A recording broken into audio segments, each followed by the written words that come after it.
오늘 말씀은 사무엘하 10장 말씀을 우리가 함께 생각해 보려고 합니다.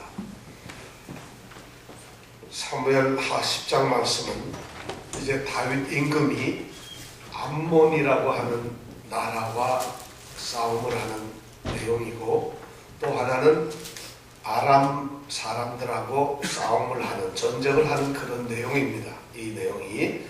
전쟁 이야기를 우리가 오늘 이제 맞부딪히게 되는데, 이 전쟁 이야기는 이미 사무엘하 8장에 보면은 나와 있습니다. 그런데 이 10장에 보면 그 당시에 암몬과 아람 사람들과 싸웠던 이야기를 다시 한번 자세하게 이렇게 설명을 하고 있습니다. 전쟁 이야기가 간단한 내용인데, 이 암몬과 아람과의 전쟁의 이야기는 조금 더 상세하게 이 10장에다가 다시 이 사무엘하 저자가 기록을 해놓고 있습니다. 왜 이렇게 상세히 기록을 하는가 하면은, 이 암몬과의 전쟁을 통해서 드디어 다윗 왕이 가장 최고의 절정의 순간에 머물렀던 것을 지금 기록하고 있는 겁니다.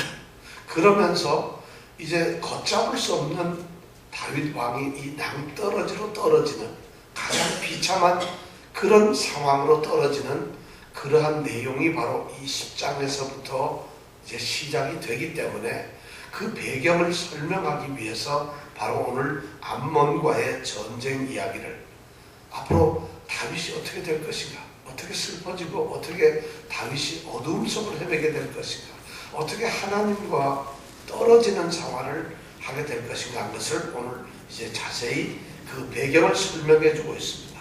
오늘 그래서 우리는 이 암몬 전쟁에 대해서 한번 심각하게 생각을 해 보기를 원합니다. 먼저 전쟁의 발단이 되는 것은 암몬 이 나라의 왕이, 나하스라고 하는 왕이 있었는데, 이 나하스 왕이 죽게 되었어요. 그러니까 죽으니까 그 아들 이제 한운이라고 하는 사람이 왕이 되었어요. 그런데 바로 그런 상태에서 다윗이 그 소식을 듣고 그 나하스 왕이 죽은 거에 대한 조문 사절단을 이제 암몬에다가 보냅니다. 바로 그런 사건이 이제 오늘 시작이 되는 것이죠. 사실 이 이스라엘과 암몬과는 그렇게 사이가 좋은 사이가 아닙니다. 우리가 잘 기억하고 있으시겠지만은, 이제 출애굽해가지고 광야에서 40년을 헤매던 사람들이 가나안 땅을 들어가려고 암몬 족속에게 우리가 가나안을 좀 들어가려고 하니까 우리를 좀 너희들 땅으로 통과하게 좀 해달라, 이렇게 요청을 합니다. 왜냐하면 암몬 땅을 지나야만 가나안으로 들어갈 수 있거든. 그런데 이 암몬이 그것을 거부합니다. 너희들이 들어가는 것을 막아요. 그러니까 이 이스라엘이 40년 광야 생활을 했던 그 사람들이 가나안을 들어가기 위해서 이제 북쪽으로 올라갔다가 그래서 거꾸로 내려옵니다. 암몬 땅을 밟지 않기 위해서. 그래서 요단강으로 가고, 그리고 그 강을 건너게 됩니다. 여기서부터 관계가 안 좋았죠. 그리고 이제 여호수아가 이제 거기 땅을 다 점령하고 사사기 시대 때로 오면은, 사사기 시대 때에 이 암몬과 전쟁을 한 기사가 나옵니다. 우리가 아마 사사 시대 때 공부를 다 해서 다 알 텐데, 그때 입다라고 하는 선지자 혹시 기억나세요? 사사 입다. 입다는 출신이 길르앗 출신의 기생 아들이었죠. 그런데 이 이스라엘 사람들이 기생의 아들이 불황배처럼 마을을 휘젓고 돌아다니니까 쫓아내버렸어요. 그래서 이 노비라고 하는 땅에 가서 이제 도망가서 살고 있는데, 그때 이 암몬족이 쳐들어옵니다. 그래서 암몬족이 쳐들어와가지고 요단강 바로 동편에 있는 야복강 하부 그 아래쪽 땅을 점령을 합니다. 그러면서 이 이스라엘 백성들 아주 못살게 보니까 이스라엘 백성들이 좀 살려주세요 하는데, 그때 이제 이 사사인 입다가 나서게 되죠. 그 나서가지고 싸움을 하는데, 쫓겨난 그 사람 우리 다 배웠죠, 그죠? 가서 네가 와서 막노릇 해라. 그래서 입다가 와서 싸우는데, 입다가 그냥 싸움을 하는 게 아니라 점잖게 암몬에다 편지를 하죠. 너희들이 왜 남의 땅을 뺐느냐? 그랬더니 이 암몬이 이 땅은 본래 우리 땅이었는데 이제 우리가 찾으러 왔다. 그러니까 입다가 다시 거기다 대답을 보내죠. 우리가 가나안을 정복하러 들어올 때 너희들이 길을 막아서 못 막았다. 그런데 우리가 이렇게 돌아가지고 왔는데 바로 지금 우리가 살고 있는 이 땅은 너희들 땅이 아니라 아모리 족속의 땅이었다. 우리가 너희들이 못 가게 했는데 어떻게 너희 땅을 점령할 수가 있느냐. 이 땅은 아모리 땅이다. 그리고 우리가 이 땅에 지금 점령을 하고 우리가 살고 있는지 벌써 300년이 지났다. 그런 얘기 기억나죠 혹시? 300년이나 지났는데 이제 와서 너희들 땅이라고 달라하면 되겠느냐. 이렇게 해서 싸움을 붙어가지고 그 암몬족을 몰아냅니다. 거기서 이제 그랬던 것이 사사시대의 얘기고, 그 다음에 그 후로 들어와서 이제 사무엘 이야기에서 보면 사울 왕이 되었을 때, 사울이 왕이 되었을 때 똑같이 이 암몬족이 길르앗 야베스라고 하는 땅을 이제 침공을 하게 되죠. 그래서 쳐들어왔어요. 그래서 사무엘상 11장에 나온 얘기인데, 쳐들어오니까 이 길르앗 야베스에 있는 이 이스라엘 백성들이 사울 왕에게 우리를 좀 구해주시오 하니까 왕이 된 지 얼마 안 된 이 사울 왕이 이스라엘 전 지파에게 사람들에서 군사를 모읍니다. 그래서 이스라엘 11지파에서 30만 명이 모이고 유다 지파에서 3만 명이 모여가지고 33만 명이 이 길르앗 야베스를 침공한 암몬 쪽으로 쳐들어가서 아주 초토화시켜버립니다. 기억이 나시죠? 이것도 안 나시면은 또 새롭게 들어도 되죠. 이렇게 계속 전쟁을 해요. 사울 왕 때도 마찬가지예요. 사무엘 11장에 사울 왕 때도 바로 이런 일이 있었다는 거죠. 그리고 나서 사울이 왕이 되고 나서 계속 있으면서도 계속 암몬이 끊임없이 침공을 해왔어요. 그래서 둘 사이가 안 좋아요. 근데 그 안 좋은데 그 당시 왕이 누구냐면 바로 이 암몬의 나하스 왕이었어요. 근데 오늘 이 말씀을 이렇게 보니까 2절에 보니까 다윗이 가로되 내가 나하스의 아들 한운에게 은총을 베풀 때 그 아비가 나하스가 나한테 은총을 베푼 것 같이 한다. 어떻게 이스라엘과 가깝지 않았는데 다윗은 은총을 베푼다고 그래요. 그리고 그 암몬족하고 나하스 왕하고 자기는 아주 은총의 관계처럼, 여기서 은총이라는 말은 헤세드라는 말인데 하나님께서 인간을 사랑하는 그 특별한 은혜와 같은 그런 거예요. 그러니까 아주 언약적으로 계약이 된 아주 굉장히 상호가 가까운 사이라는 거죠. 어떻게 나하스와 다윗은 가까울 수가 있었을까요? 그렇죠. 이게 우리 아마 이런 거죠. 적의 친구는 적은 나하고 친구가 된다는 거죠. 사울 왕과 나하스가 둘이 싸우는데 사울 왕에 쫓겨다니는 다윗은 나하스가 미워할 필요가 없어요. 그러니까 둘이 친한 거죠.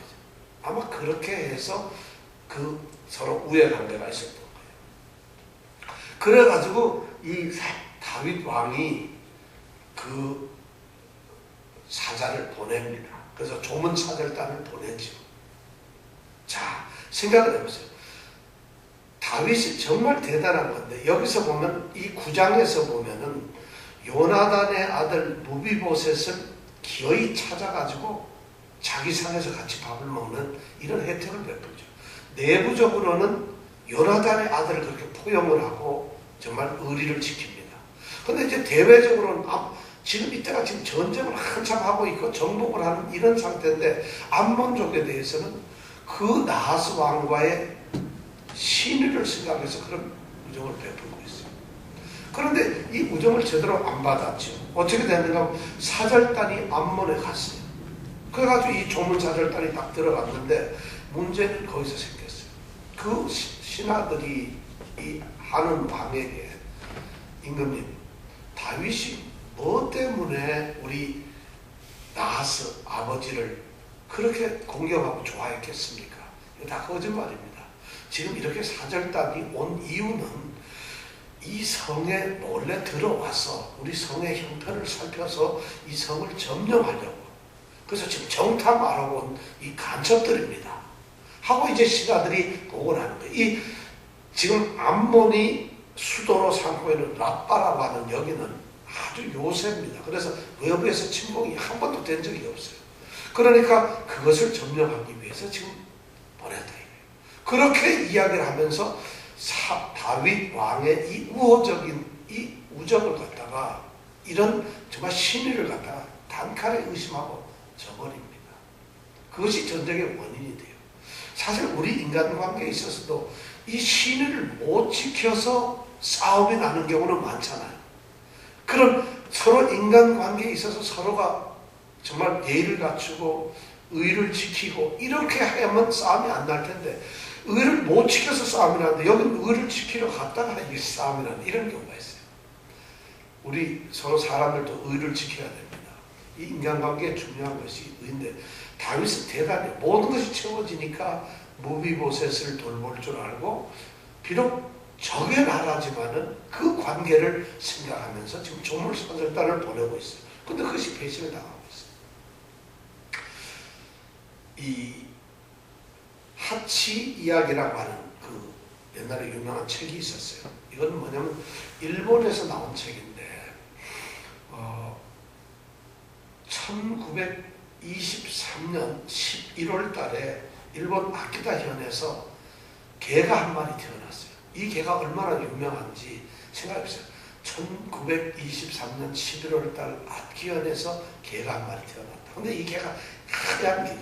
근데 이 개가 너무 이제 이쁘고 그리고 아주 잘생기고 튼튼하니까 이 어떤 사람이 어떤 학생이 그 개를 사다가 동경제국대학 그다음에 동경대학에서 이 농학부 교수로 있는 우에노라고 하는 교수 자기 선생님한테 선물을 했어요. 교수한테. 그래서 이 우에노 교수가 그 강아지를 이제 학생으로부터 선물을 받고 그 강아지를 키웁니다. 근데 그 강아지 이름이 없었는데 그 강아지가 딱 서 있는 게 딱 다리를 벌리고 있으면 팔자같이 생겼다 그래가지고 팔을 일본말로 뭐라 하죠? 하찌라 그래요. 하찌. 그래서 이 개 이름을 하찌라고 부릅니다. 그래서 하찌 이라고 그래서 이 우에노 교수가 그 하찌하고 굉장히 친해요. 그래서 목욕도 시켜주고 몸에 그 당시 약이 없으니까 벼룩이 있으면 벼룩도 잡아주고 너무 우리 뭐 최경욱 집사님이 강아지 좋아하는 것보다 더 좋아하는 거예요. 그렇게 해서 우정을 쌓았어요. 근데 이 하찌가 얼마나 이 우에노 교수를 따르는지 우에노 교수는 너무 미안한데 그런데 우에노 교수가 이제 학교에 가기 위해서 이제 학교 출근하죠. 지하철 타게 됐는데 시부야 역에 가서 차를 타려고 가면은 그 시부야 역까지 이 하찌가 따라갑니다.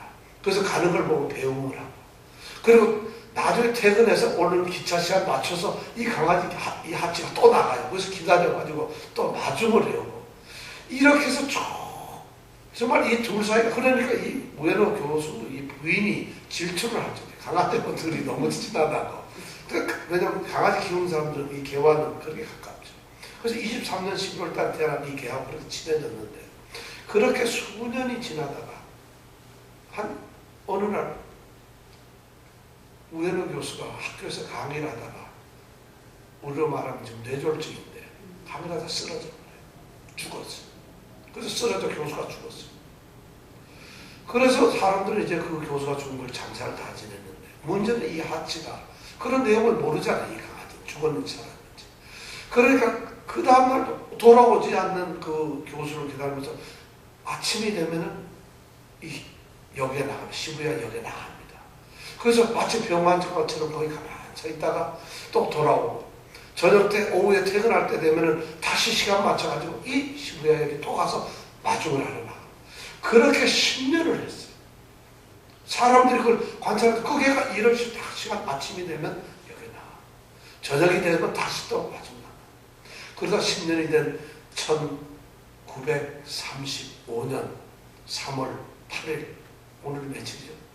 3월 9일이구나. 3월 8일 추운 겨울날 그날 딱 눈이 엄청나게 왔는데 이 개가 거기서 얼어 죽습니다. 그래서 이걸 이 일본 사람들이 이걸 소설화시키고 영화를 시켜가지고 하치 이야기라고 하는 유명한 이런 소설 이야기가 있어요. 개도 이렇게 의리를 지키는데 우리 사람들 의리 지켜야 됩니다. 신의가 있어야 돼 인간 사이에. 이 다윗이 바로 그런 신의를 지키는 거예요. 그래서 조문 사절단을 특별히 이제 보낸 거예요. 근데 갔더니 이게 문제가 생겼어요. 조문 사절단이 갔는데 바로 이 암몬 자손들의 이 신하들이 의심을 했거든요. 신을 신은. 근데 이 한운 왕도 마찬가지지. 그 다윗의 그 충정 어린 정말 그 성의를 무시해버린 거죠. 그럼 의심을 해가지고 그 조물 사절단을 갖다 부르고 망신을 주는데 어떻게 했죠? 오늘 말씀의 4절에 보면은 수염을 반을 깎아버려요. 그리고는 바지를 갖다가 옷을 갖다가 잘라가지고 중동볼기, 중동 엉덩이까지요. 엉덩이 거기까지 그냥 잘라버려요. 자, 이 당시에 그리고 모욕을 줘버리고 돌려보냅니다. 그 당시에 이스라엘 백성들이 남자가 말이죠. 남자다움이나 권위를 지키는 것이 뭐냐면 수염이에요.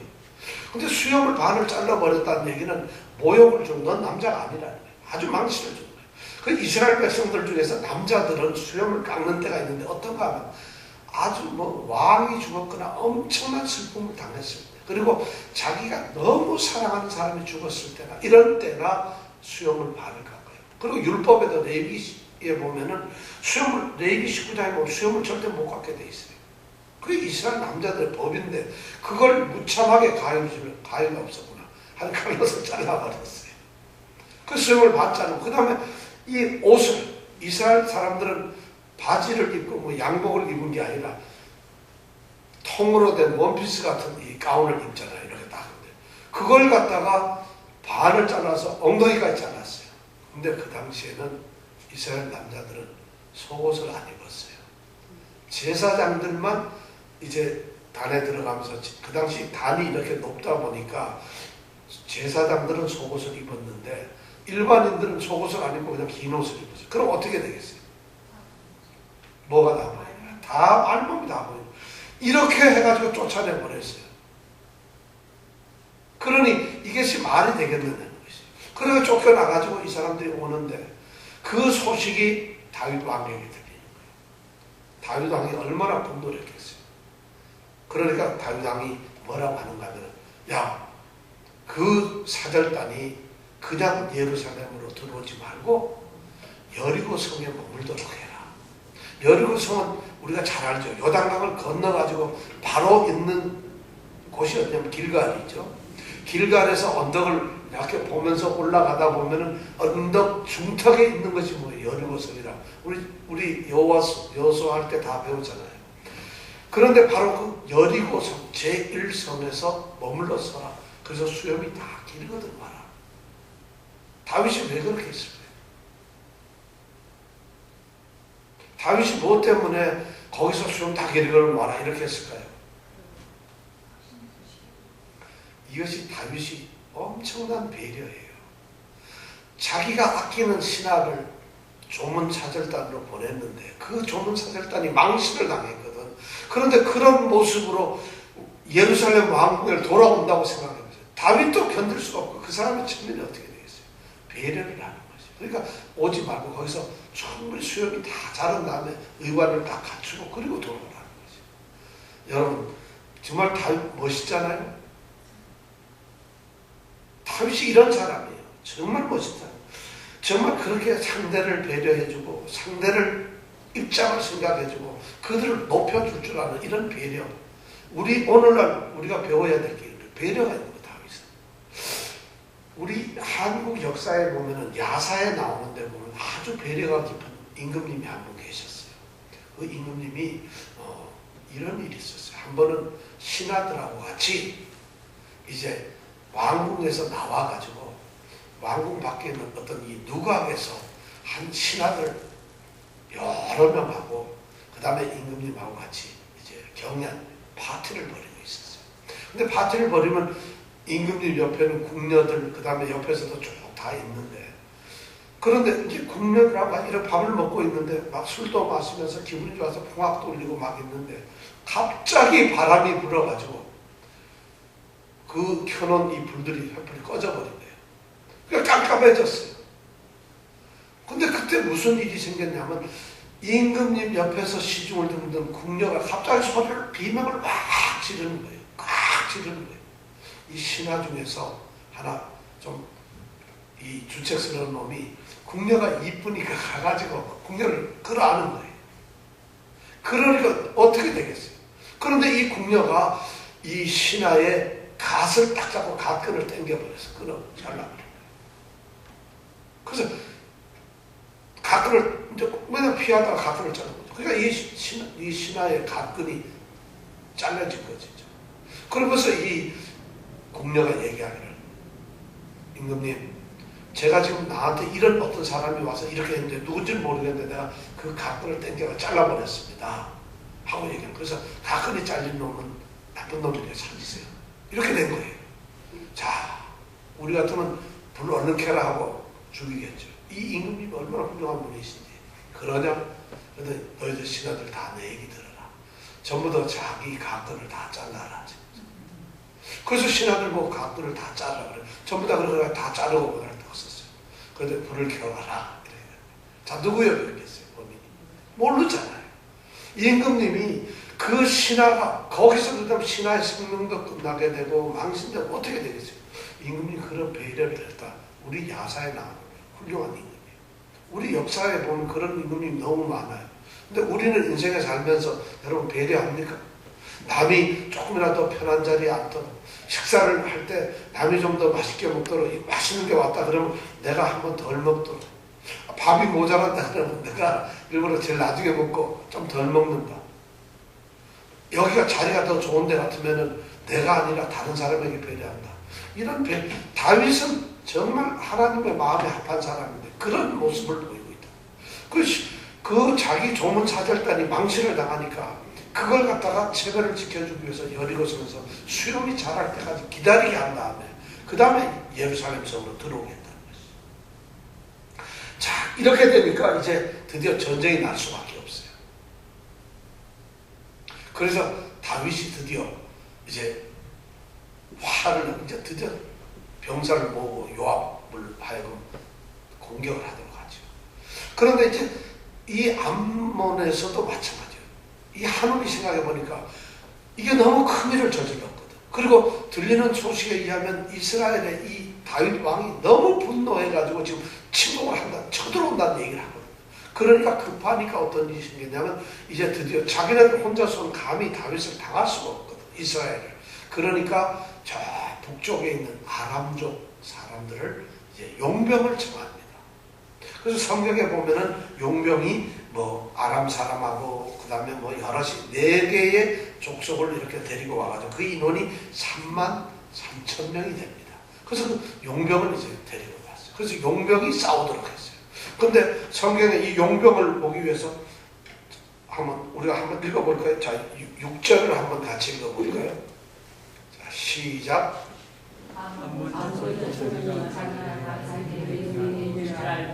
사람을 보내어 데리고 아람 사람과 소바 사람 사람의 이왕과 아나와 그 사람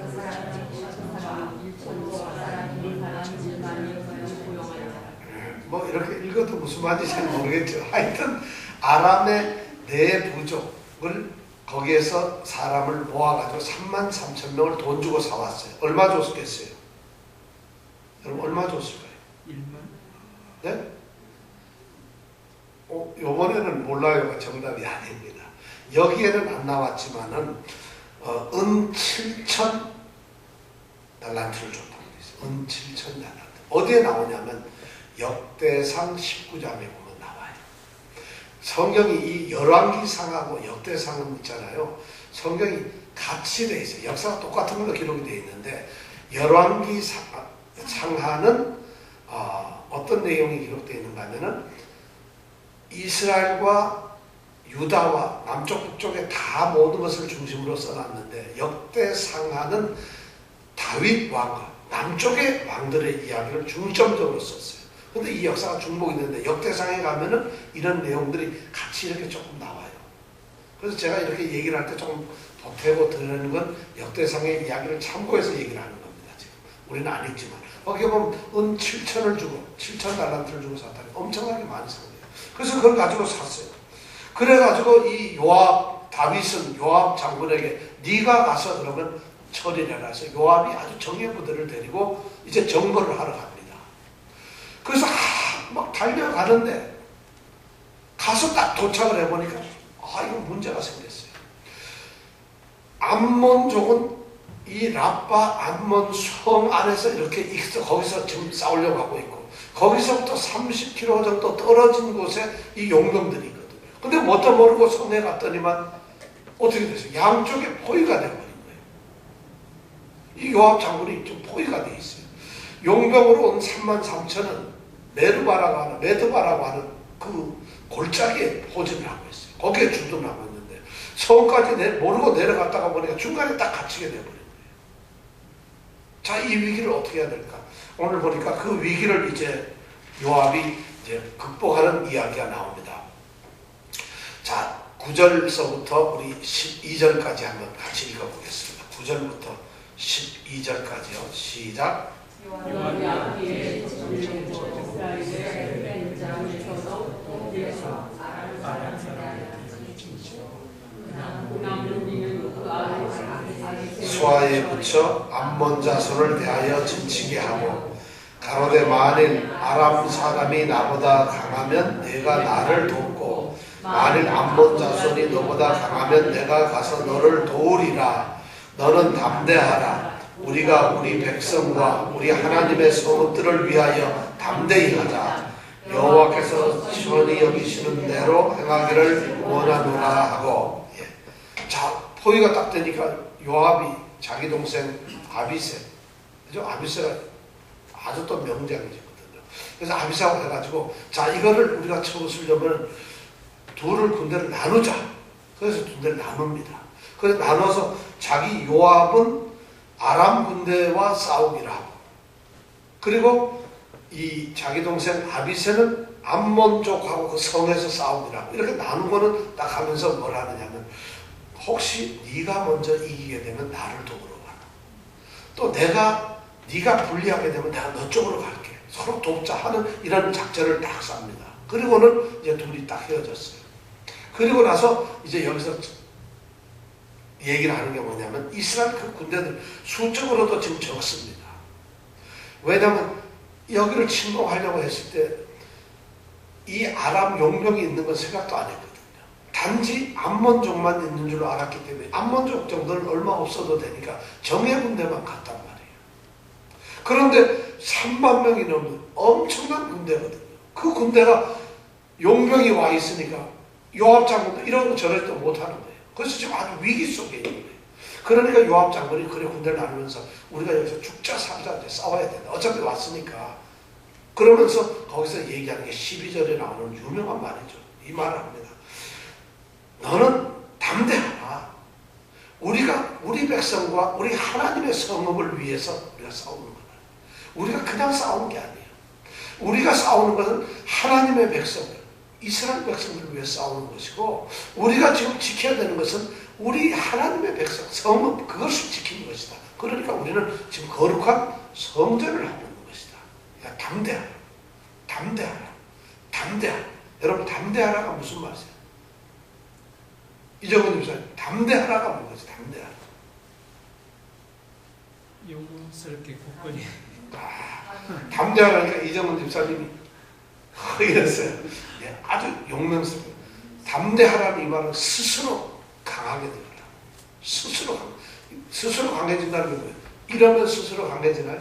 그게 아니라 자기를 그저 마음을 굳세게 스스로 용기를 붙고 자기가 정신을 갖다가 딱 집중, 이걸 담대하라. 담대하라. 근데 성경에 보면은 담대가 너무 많이 나와요. 담이라고 하는 말은 제가 알기로는 쓸개라는 말이에요. 쓸개.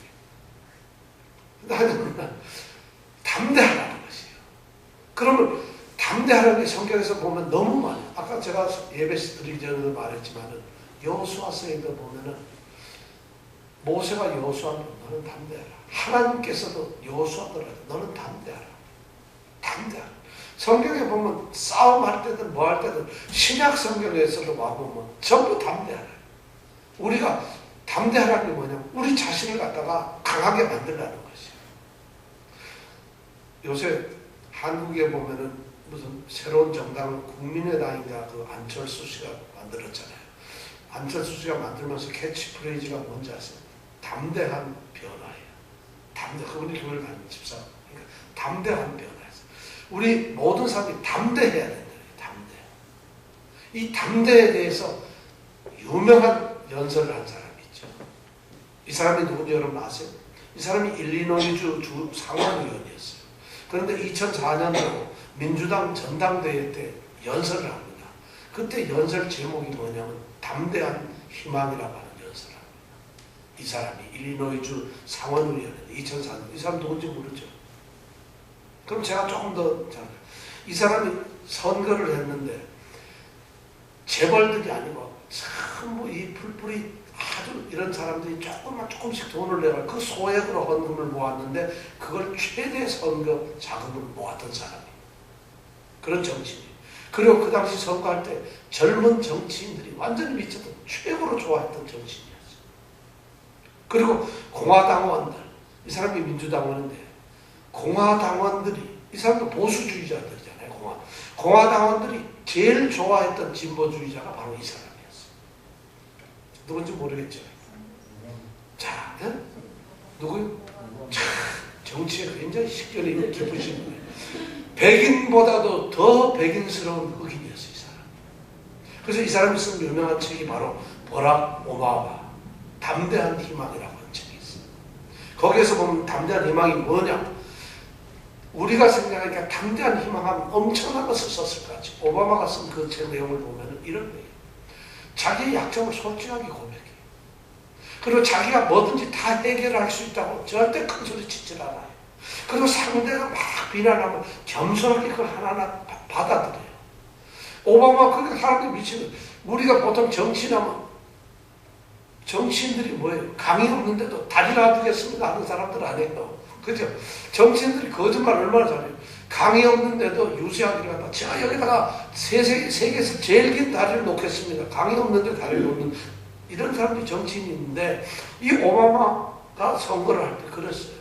담대한 희망이라고 하는데 그 책에 보면은 얼마나 솔직한지 몰라요. 그리고 얼마나 자기의 진정성을 보여요. 저는 다 해드릴 수가 없습니다. 저는 그리고 다 해낼 능력도 없습니다. 그리고 저는 그렇게 대단한 사람도 아닙니다. 여러분 이렇게 말할 때 사람들이 그 사람을 신뢰하는 거예요. 저 다 할 수 있어요. 그러면 우리는 금방 속으로 돌아서죠. 못한다. 그렇지만 저는 제가 뼈가 부서진도 다 해보겠습니다. 그럼 상대들이 비난하면 그 말이 맞습니다. 제가 그런 적이 있어요. 이 오바마라 사람이 지금 뭐 대통령 잘하는지 모르지만 저는 그렇게 했는지 안 했는지 모르지만 그런 책을 썼다는 게 얼마나 대단합니다. 이 사람이 그렇게 책을 쓸 줄 아는 거예요. 자신의 약점. 이 사람이 가장 잘했다는 게 이 사람이 어떻게 보면 감추지 않았던 세 가지가 있어요. 자신의 약점. 자신이 부족한데도 그걸 우리는 감추려 하고 그걸 드러내요. 나는 이런 것이 부족하다. 그 다음에 두 번째 그 사람이 안 가지고 두려움이에요. 사실 선거를 하면서 굉장히 두려울 텐데 두렵다는 걸 스스로 드러내는 거예요. 들까봐 두렵다. 그 다음에 이 사람이 또 감추지 않는 것이 우리에게 이게 참 컴플렉스를 자기가 부족한 컴플렉스를 안 감춰요. 이 사람 아버지가 누구예요? 1961년도에 유학 왔던 케냐 사람 아니에요. 케냐 젊은 어느 부족에서 진짜 어떻게 보면 아주 어떻게 보면 백인 여자하고 결혼했죠. 그리고 하와이 가서 삽니다. 그래서 이혼해버리죠. 얼마 안 돼요. 그러니까 자기 엄마가 누구랑 결혼해요? 인도네시아 사람하고 결혼하죠. 그리고 어디로 가요? 인도네시아로 가죠. 그리고 거기서 살고 오죠. 이런 걸 갖다가 웬만하면 감추려고 하는데 아주 솔직하게 얘기해요. 오죽하면 오프라 윈프리가 뭐라 그랬어요? 오바마 가족을 다 모으면 미니 유엔대 총회를 연다 그래요. 전부 인종도 다르고 말도 다르고 그럴 정도로까지 얘기를 했는데 이런 사람. 그 오바마가 생각했던 게 뭐냐면 이 사람이 바로 담대함이에요. 젊어서 그 사람이 생각했던 게 성경에 나와서 이 담대함만큼 중요한 게 없었다는 거예요. 우리에게도 담대함이 필요해요. 담대함. 여러분 담대하세요. 아프신 분들도 지금 막 통증이 아파서 넘어서 웃지도 못해도 담대하세요. 아니 웃으면 아픈데도 담대하지 않을까. 그래서 자신이 정말 어려운 우리 진화 원사님 너무 힘든 어쩌면 생명을 가지고 하는 투병이죠. 지금 건강해도 내일을 보장 못하는 투병 생활을 하고 있어요. 그런데 살아있으니까 행복하잖아요. 하루하루가 어쩌면 역사의 기록인데 담대하세요. 누구든지 담대하세요. 사업이 안 돼도 또 무슨 일을 해도 담대하다. 스스로 강함을 가져라. 지금 이 요압 장군이 그 얘기를 하고 있는 거예요. 와봤더니 너무 대군을 만났거든. 지게 생겼는데, 그러니까 너희들이 우리가 살았던 그 이스라엘 땅을 생각해라. 그 성읍 하나님의 성읍이고 하나님의 백성들 아니냐. 우리는 하나님의 군대다. 하나님의 사람이다. 그러니까 우리가 담대해야 된다는 것이. 성도들이 바로 오늘날 그리스도인들이 그렇게 살아요. 손톱에 밑에 가시만 들어가도 한 3일을 가시 들어갔다고 막 징징거리고 부었네 안되네 합니다. 조금만 해도 우리 성도들이 죽는다 소리하고 힘들다 소리하고 지치면 안 된다는 거예요. 자신을 담대하게 세우라는 거예요. 최재형 장로님 아시겠어요? 담대하게 어떤 일이 있더라도 왜 우리는 담대할 수 있느냐? 우리가 성도이기 때문에 하나님이 택하신 사람들. 우리가 성도라는 거예요. 성도. 직장에서 남들이 왕따를 시켜도 나는 담대해야 돼요. 왜냐하면 내가 성도이기 때문에. 내 뒤에는 누가 계신다고? 하나님이 계세요. 수많은 성도들 하나님의 명예가 걸려있어요. 하나님의 이름이 걸려있다는 거예요. 내가 하나님 예수 믿는 사람이다 그러면 예수님의 이름이 나에게 걸려있는 거예요. 우리가 어디 나가서 하면 저 집안 가문이 저놈은 애비가 어때서 그렇다 요구하잖아요. 예수님의 이름. 그런데 성도들이 오늘 교회에서 보면 어떤 일을 하세요? 어떻게 살아가나요? 그러고도 태연해요. 담대해요. 왜냐하면 우리는 성도이기 때문에. 지금 요압 장군이 우리가 지키는 건 하나님이 살아있는 성읍을 지킨다. 사실은 그렇지도 않아요. 그러나 적어도 그런 생각을 합니다. 그러면서 싸우자 그러니까 이 사람들이 얼마나 용맹스럽게 싸웠는지 암몬족이 얘기 딱 듣고 모압 장군이 온다 그러니까 그만 저를 다 도망을 갔더래. 세상에 돈 받고 죽으려고 싸우는 사람 누가 있겠어요? 돈은 받았겠다. 어떻게? 돈을 받았으면 도망가야지. 뭐하러 용병이 돈 주고 사온 군인이 뭐하러 열심히 싸워 죽겠어요? 내 땅도 아닌데. 다 도망가죠. 당연히. 다들 여기 정신에서 지는 거예요. 33,000명이 몇백 명한테 도망가고 가요. 그러고 나서 다시 이제 암몬족에 있는 라빠성으로 갔지. 동생한테로.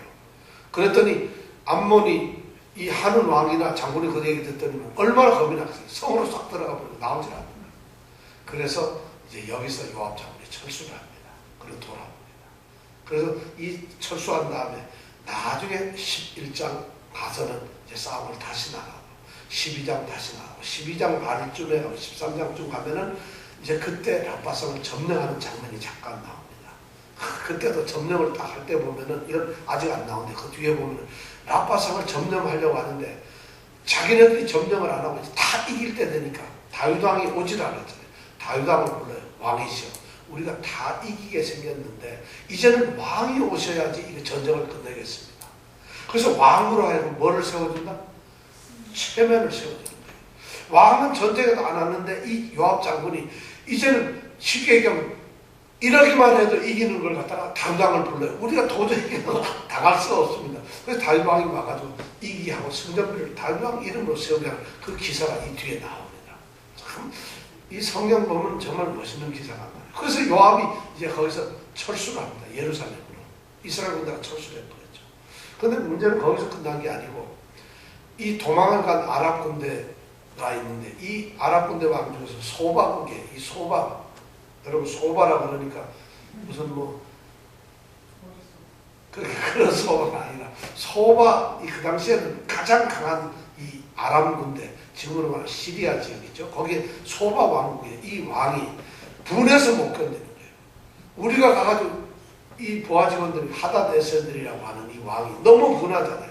그러니까 유프라테스 강 이후로 그 요단강 일대에 있는 전 수리아, 이 아수르 사람들 다 모읍니다. 와라, 그리고 쳐들어가자. 그래가지고 대군을 모아가지고 지금 내려옵니다. 그래서 헬렘이라고 하는 지역에 딱 주둔하고 있어요. 대군을 모아놓고 이스라엘도 큰일이 났어요. 아람 대군이 왔죠. 그러니까 이제는 그 소식이 다윗에게 들리니까 다윗 왕이 그래 이제는 내가 나서야 되겠구나. 다윗 왕이 이제 군사를 데리고 나갑니다. 그래가지고 아람 대군과 이 이스라엘 대군이 전쟁을 합니다. 거기에서 이겼죠. 그래서 4만 명을 죽여버리게 되고, 그리고 그때 그 이긴 전쟁을 통해서 다메섹이라고, 다마스커스하는 그 다메섹에다가 수비대를 세웠다 그랬죠. 제가 지난주에 말씀드렸던 것 같은데, 수비대를 세워서 이 다메섹은 온갖 길로, 이 소위 왕의 대로, 족장의 길, 해변길로 통하는 모든 길의 교착점인데 거기서 통행선을 받는 이런 일을 했다고 제가 말씀드립니다. 그렇게 해서 드디어 암몬족이, 아람족도 평정이 되고, 왜 이 얘기를 하는가 하면, 이렇게 함으로 인해서 사무엘하 10장에 와가지고 다윗 왕이 창세기 15장 18절에 나왔던 하나님의 그 약속을 완성을 합니다. 그 당시 하나님의 약속이 뭐였냐면은 지중해로부터 유프라테스 강까지 그 일대의 모든 땅을 내가 너에게 주리라 한 약속을 하셨거든요. 드디어 이 다윗 왕이 가나안 땅 가장 남쪽에서부터 유프라테스 강 이 왼쪽 편에 그 모든 땅을 완전히 이스라엘 역사에서 최고의 넓은 땅이었어요. 이것을 했어요. 그래가지고 하나님의 약속이 이루어졌는데, 다윗이 유명해서가 아니라 하나님께서 이 세계사를 보면은 이 당시에 가장 강대국이었던 애굽, 이집트를 갖다가 하나님이 꽉 눌러가지고, 이집트가 내부 분열 때문에 외부에 신경을 못 썼어요. 그러니까 매년 쳐들어오던 친구들이 지네가 지금 왕조 싸움 때문에 정신이 없으니까 조용하지. 그 다음에 바벨론 제국, 이쪽에 세우는 그쪽에 바벨론, 그쪽 지역에서도 아무도 군대가 없어요. 그 다음에 이 소위 이스라엘 지역을 일대에 강국들이 생길 수 있는 이런 것을 하나님이 전부 막아놓으셨어요. 왜 그랬을까요? 내 종 다윗을 위해서 그랬어요. 그래서 다윗이 하나님의 약속을 해서 인류 역사상 처음으로 유대 이스라엘 나라가 그 일대를 완전히 점령하는 이런, 그래서 싸움이 없고 전부 조공을 받는 거예요. 너무 이제 뭐 강국이 되었어요. 하나님께서는 다윗에게 이런 축복을 내렸어요. 이것이 바로 10장, 사무엘하 10장의 마지막 이야기예요. 10장 마지막 19절 다 같이 한번 읽어볼까요? 시작. 다메섹에 속한 왕들이 자기가 이스라엘 앞에서 패하고 이스라엘과 지난 것은 이러므로 아람 사람들이 두려워하여 다시는 아몬 자손을 돕지 않으니. 말은 이렇게 했지만 아람이 포기를 했다는 얘기는 이스라엘이 아람 제국을 이렇게 지배한 적이 이때밖에 없어요. 그러니까 다윗 왕국이 최고의 전성기를 누리는 게 바로 여기에서 다 결론이 나는 거예요. 다윗은 사실 별로 싸움한 것도 없는데, 전쟁을 한 것도 없는데 어떻게 이런 일이 이루어졌느냐. 주변국에 이집트가 만약 쳐들어왔다면 단칼에 꼼짝을 못했을 거예요. 그런데 하나님께서 하나님이 사랑하시는 다윗 왕, 하나님께서 내가 세운 왕, 그리고 내가 너의 왕족을 세워주겠다는 그 약속 때문에 하나님은 주변국들을 전부 정리해 버리신 거예요. 그러니까 이 세계사에서 이때에는 이스라엘보다 강한 나라가 이 지역에 없었다는 거죠. 왜? 하나님은 다윗을 사랑했기 때문에. 그래서 그렇게 함으로 해서 수많은 나라로부터 조공을 받고 은금을 막 받아들이니까, 은금요, 금은이 아니고 은금을 막 받아들이니까 그걸 가지고 돈을 모으고 하여튼 나중에 다윗이 죽고 난 다음에 솔로몬 왕이 세상 최고의 부귀 영화를 누리게 되는 거예요, 자손들이. 그리고 솔로몬이 드디어 그 돈을 가지고 솔로몬 성전을 세우게 되는 거라는 것이죠. 여기서 우리는 하나님의 나라의 그 신비한 겁니다. 하나님께서 택한 백성은 이렇게 지키신다는 거예요. 하나님이 그 백성을 반드시 지킨다는 거예요. 하나님이 이런 것을 지금 다윗을 통해서 말씀을 하고 있어요. 그런데 이 다윗이 이렇게 위대한 역사를 이룬 다윗이 이제 11장으로 딱 들어가면 나락으로 떨어지면서 가장 악한 왕으로 떨어지기 시작합니다. 그것을 우리는 다음 주부터 공부를 하게 됩니다. 다음 주에 나와야지 이걸 공부를 합니다. 빠지면 배울 수가 없어요. 다음 주에 어떤 일이 벌어질까? 다윗에게서 가장 치명적인 그런 아주 범죄 덩어리가 일어나기를 시작합니다. 자, 오늘 여기까지만 하고 기도하겠습니다. 우리가 이 말씀을 생각하면서 오늘 우리 모습을 한번 돌아보기 바랍니다. 나는 다윗처럼 하나님께 인정을 받는 사람인가? 여러분 이렇게 생각해 보세요. 다윗은 다윗이니까 되어야지. 나는 그렇게 될 수가 없어. 그렇지가 않아요. 다윗도 우리하고 똑같은 사람이에요. 이세 8번째 아들로 태어나서 정말 주목받지 못하는 별 볼 일 없는 사람이었어요. 그런데 그가 하나님께 이렇게 사랑을 받으니까 일국의 왕이 되고 역사상 가장 위대한 이 지배자, 통치자로서 세계사 역사에 남는 사람 아니겠어요? 가장 위대한 왕. 그럼 그 다윗은 우리보다 뭐 특별한 게 있는 것도 아니에요. 어쩌면 지금부터 3000년 전의 사람이니까 우리보다 지식이나 어느 것도 없었을지 몰라요. 그런데 그 다윗은 하나님께로부터 인정을 받습니다. 그리고 하나님께서 그의 삶에서 모든 것을 정리해 줍니다. 주변 왕국을 정리해서 다윗 왕국을 세우시는 하나님이라면 우리 주변의 모든 일들을 얼마든지 막을 수, 그거보다 더한 것도 아니잖아요. 회사 일이라면 주변 일을 하나님께서는 좋은 길로 인도하실 수 있어요. 건강의 일이라면 주변 걸 얼마든지 막아줄 수 있어요. 왜? 하나님의 사람이니까. 다윗이. 그렇다면 우리는 다윗하고 비교해서 어떤 위치에 있는 사람이에요? 다윗이 하나님의 사람이라면 나는 하나님의 사람이 아닌가요? 우리 집사님들은 하나님의 사람이 아닌가요? 똑같아요. 똑같아요. 달라질 수가 없어요. 우리는 다윗보다 어쩌면 더 큰 축복을 받을 수도 있어요. 하나님의 마음에 합하기만 한다. 자, 이제 그런 모습을 생각하면서 여러분, 우리 자신의 모습을 돌아보길 바랍니다. 나는 안 돼가 아니에요. 오늘 요압 장군이 말하는 담대하라. 네가 누구냐? 네가 누구냐? 네 자신을 정말 돌아보아라 하지 않습니까? 그렇다면 오늘 우리가 이 시간 요압의 그 말과 다윗 왕을 생각하면서 우리 자신의 모습을 돌아보길 원합니다. 이 시간 우리가 함께 기도합니다. 하나님, 저도 다윗처럼, 아니 다윗보다 더 하나님께 사랑을 받는 사람이 되길 원합니다. 제가 움직일 때마다 하나님께서 모든 것을 정리하고 저를 들어쓰시길 원합니다. 저를 그렇게 세워주기를 원합니다.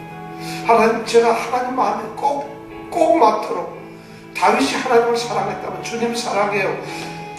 다윗보다 더 사랑하는, 다윗이 하나님께 헌신했다면 제가 그보다 더 헌신해서 다윗보다 더 사랑을 받는 사람이 되고 싶습니다.